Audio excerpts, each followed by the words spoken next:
virgin-born, sinless, miracle worker, and now a physical return.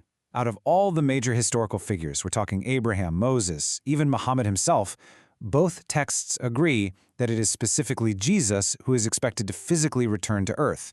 That is a massive, absolutely crucial point of agreement. But, as we're going to see as we work through this explainer, agreeing on the actual event doesn't necessarily mean agreeing on the purpose. So, we really need to set the stage by exploring exactly what each tradition says he's actually going to do when he gets here. Okay, let's dive right into this by starting with the Quranic root of the return doctrine. Here we have Surah 4:15-9. It plainly states that every one of the people of the scripture will believe in him, quote, before his death.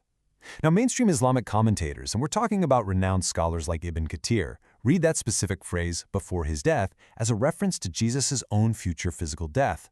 Meaning, according to this interpretation, he's literally alive right now. He hasn't died yet, and he's going to make a visible physical return. This is one of the absolute foundational passages Muslim interpreters use to support the belief in the second coming of Jesus. But to be perfectly honest about the texts we analyze, that's not the only way this passage is read. You have highly respected alternative voices, like Maududi, who acknowledge that the phrase before his death could actually just mean each individual reader's own death. And if you read it that way, it becomes a claim about a person's individual faith right before they die, rather than a prophecy about Jesus making a visible return to earth.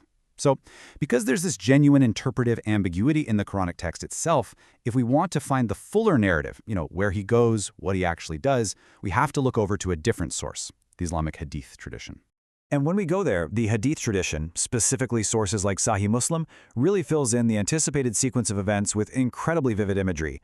According to these traditional accounts, Jesus isn't just going to appear out of thin air. He's going to descend near an eastern minaret in Damascus, physically resting his hands on the wings of two angels. Next, he'll confront and defeat a figure known as the Dajjal, essentially the false Messiah. And finally, the tradition states he will break the cross, which corrects what Islamic tradition considers to be false claims made about him by Christians. All of this is treated as one of the major, unmistakable signs that the end is near. Now, there is a very specific and frankly crucial detail about the role he assumes right after he arrives. When Jesus gets there, he is invited to lead the prayer, but he actually declines. The hadith records him saying, no, their leader should be from among them. He completely defers leadership of the prayer to the Muslim commander, who broader Islamic tradition identifies as the Mahdi. This is huge because it clearly defines Jesus' role in this tradition as a participant. He's a follower of the current leadership, not the supreme leader himself. And then after fulfilling his role, Islamic tradition holds that Jesus eventually dies a natural death. Okay, so we firmly established that the expectation of a return is shared ground. But as we shift our focus over to the Christian texts, you're going to see that the role he steps into could not possibly be more different. Before we actually read the biblical text itself, we need to honestly frame the context of when it was written. We're going to look at the book of Daniel. Now, the dating of Daniel is a genuinely contested scholarly question. Traditional scholarship places it in the 6th century BC, right during the Babylonian exile. That is well over 500 years before Jesus. Critical scholarship, on the other hand, argues for a much later date, right around 165 BC. But here's the thing, even if you take the absolute latest critical dating of 165 BC, this prophecy still lands nearly 2 whole centuries before Jesus was even born. So with that timeline in mind, here is what that centuries-old prophecy actually says from the ESV.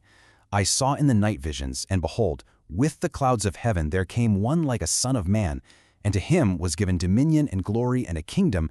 His dominion is an everlasting dominion which shall not pass away, and his kingdom one that shall not be destroyed. By the way, this is the very same Son of Man language Jesus applied to himself at his own trial, but really emphasize the contrast here. Unlike the hadith narrative where leadership is temporary and deferred to a human commander, this kingdom is explicitly described as entirely non-deferential, everlasting, and indestructible. Let's move over to the Gospel of John to see exactly how this builds. This is a direct, unfiltered claim about his authority.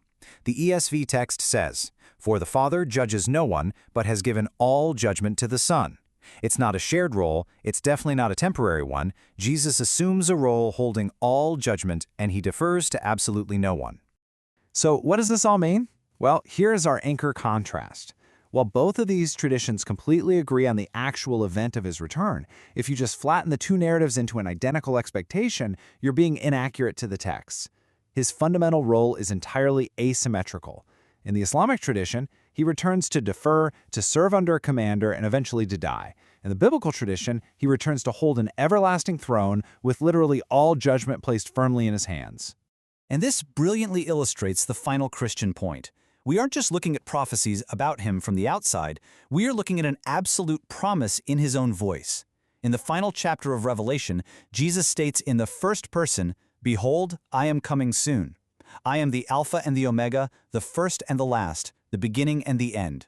And then, serving as the literal closing words of the entire Bible, the promise is repeated one last time. "Surely I am coming soon." It's a personal, direct guarantee. We have seen today that both traditions absolutely agree he's coming back, an expectation rooted in prophecies that are centuries old. But that brings us to the one massive title we've been deliberately saving for the very end of this explainer, the Messiah. The Quran itself actually uses this title 11 times for Jesus, which is more than for any other figure. But what does being the Messiah actually require? If he really is the Messiah, let's go all the way there in our next analysis and see exactly what that means. I'll see you then.